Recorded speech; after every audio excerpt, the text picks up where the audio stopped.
Hai, gue Pita.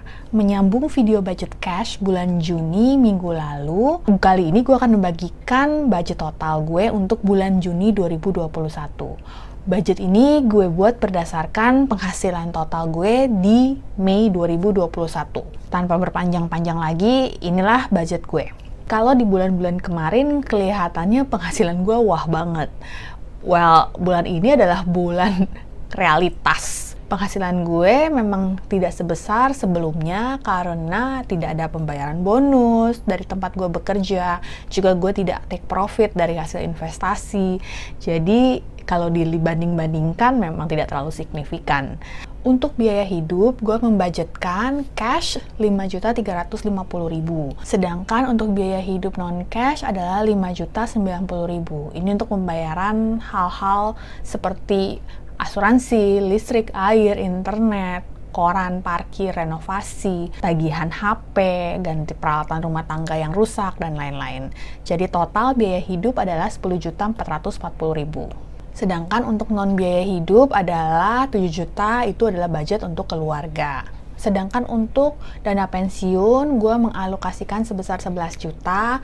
Investasi bulan ini gue mengalokasikan 5.500.000. Dan sisanya gue memang simpan di dalam tabungan cash sebesar 10 juta. Karena di bulan Juli mendatang gue harus membayar tagihan tahunan asuransi jiwa. Dan total investasi dan pensiun yang gue alokasikan untuk bulan Juni ini adalah 29.250.000. Dan ini membuat budget total bulan Juni 2021 adalah 46.690.000. Itu terdiri dari 63% buat pensiun, investasi, dan tabungan, lalu 22% untuk biaya hidup, baik cash maupun non-cash, dan non-biaya hidup sebesar 7 juta. Kalau dibandingkan antara budget Mei dan Juni, ya bisa dilihat secara persentase memang ada perubahan juga di bagian pensiun dan investasi maupun menyimpan uang tabungan gitu ya. Kalau bulan Mei gue mengalokasikan berhasil 75%, sementara bulan Juni 63%. Untuk biaya hidup 22%, sementara bulan lalu 15%, dan non biaya hidup 15%, sementara bulan lalu 10%.